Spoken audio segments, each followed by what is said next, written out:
So now we get to chapter 9. We get to chapter 9, The Mathematics of a Dream, from Jack London's The Iron Heel. And what this chapter explains is Karl Marx's doctrine of surplus value, elaborated. And it's done very simply to where you will be set puzzled and dumbfounded. The Mathematics of a Dream. Before we begin reading the selections from that chapter, I want to read a couple of things here from the Philomaths. 5 men can produce bread for 1,000. 5 men can produce bread for 1,000.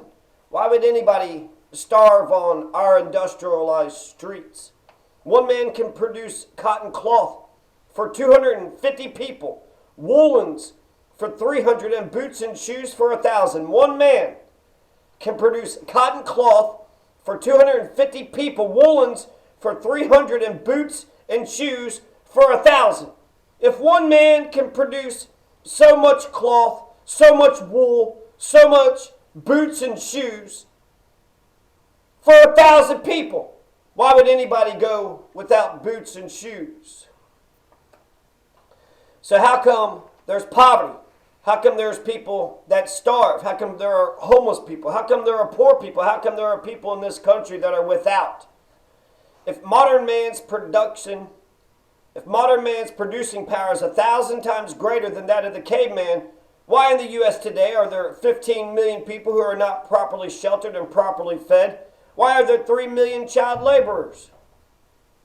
Why? Because the capitalist class has mismanaged. They failed in their management. They made shambles of civilization. They have been blind and greedy.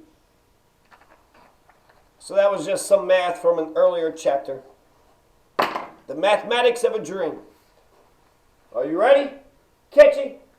You ready, Tim Tim? Natty Nat? No, you ready to be inspired? Don't stand up like we're going to go run anywhere. We might go running later. Hold on. Let us, first of all, investigate a particular industrial process. Whenever I state something with which you disagree, please interrupt me. Here's a shoe factory.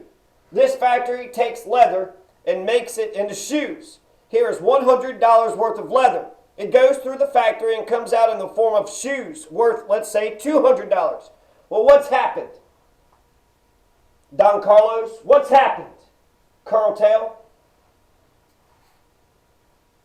$100 has been added to the value of the leather. How was it added? Let us see. Capital and labor added this value of $100. Capital furnished the factory, the machines, and paid all the expenses. Labor furnished the labor. By the joint effort of capital and labor, $100 of value was added. All of you agreed so far? Tupac? Yida? Don Carlos? Curltail? Any objections? Heads nodded around the table in affirmation. Labor and capital, having produced this $100, now proceed to divide it. The statistics of this division are fractional. So let us, for the sake of convenience, make them roughly approximate. Capital takes $50 as its share, and labor gets in wages $50 as its share. We will not enter into the squabbling over the division. No matter how much squabbling takes place, in one percentage or another, the division is arranged. And take notice here that what is true of this particular industrial process is true of all industrial processes. Am I right?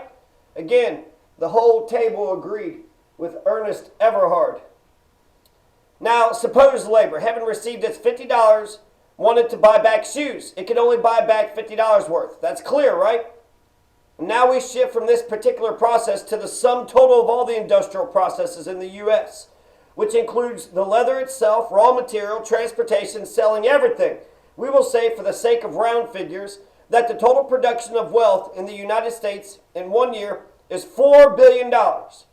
Then labor has received in wages during the same period $2 billion.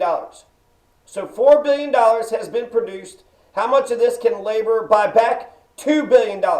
There's no discussion of this, I am sure. For that matter, my percentages are mild. Because of 1,000 capitalistic devices, labor cannot buy back even half of the total product.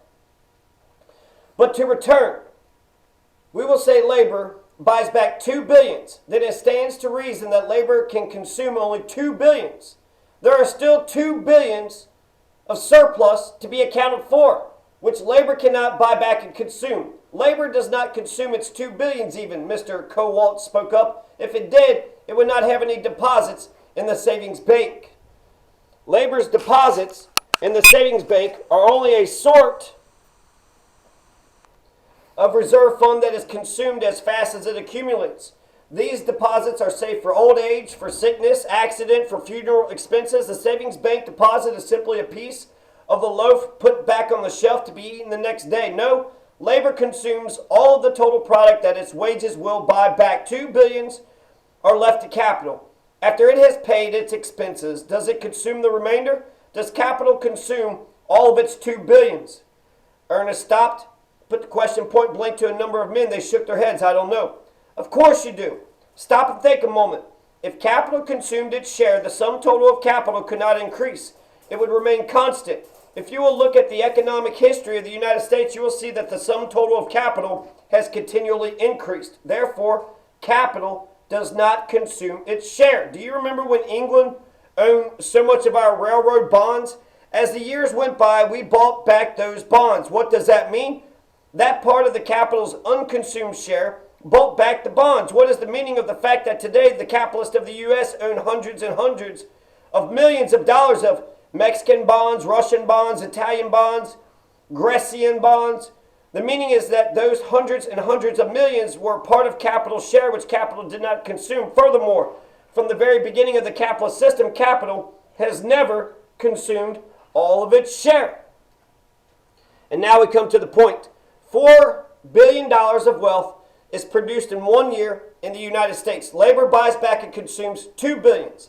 Capital does not consume the remaining 2 billions. So there's a large balance left over unconsumed. What is to be done with these 2 billions? What is to be done with this balance? One can be done with it. Labor cannot consume any of it, for labor has already spent all of its wages. Capital will not consume this balance because already, according to its nature, it has consumed all that it can and still remains the balance. What is to be done with the $2 billion worth of surplus? What is to be done with it? Finally, Mr. Kowalt came up with the answers: to be sold abroad. The very thing, Ernest Everhard agreed. Because of this balance arises our need for a foreign market. That is sold abroad. It has to be sold abroad. There is no other way of getting rid of it. And that unconsumed surplus sold abroad becomes what we call our favorable balance of trade. Are we all agreed so far? Gold, Mr. Kowalt. Gold. But there's only so much gold and not much of it in the world, Ernest objected. Gold in the form of securities and bonds and so forth. Now you've struck it. From Brazil, the United States, in return for her surplus, gets bonds and securities. But what does that mean? It means that the United States is coming to own railroads in Brazil, factories, mines, and lands in Brazil. And what is the meaning of that in turn? Mr. Kowalt pondered and shook his head. Well, I'll tell you, Ernest Everhard continued. It means that the resources of Brazil are being developed. The resources of Brazil are being developed. And now the next point. When Brazil, under the capitalist system, has developed her resources, she will herself have an unconsumed surplus. Can she get rid of this surplus to the U.S.? No. The U.S. already has a surplus. Can the U.S. do what she previously did, get rid of the surplus to Brazil? No, because now Brazil has their own surplus. So what happens? The U.S. and Brazil must both seek out other countries with underdeveloped resources in order to unload the surpluses on them. But by the very process of unloading the surpluses, the resources of those countries are in turn developed. Soon, they have surpluses and are seeking other countries on which to unload. Now, gentlemen, follow me. The planet is only so large. There are only so many countries in the world. What will happen when every country in the world, down to the smallest and last with a surplus in its hands, stand confronting every other country with surpluses in their hands? Tell me what? Tell me why? Ain't nothing but a heartache. Ain't nothing but a mistake. It was the first time I ever heard of Karl Marx's doctrine of surplus value.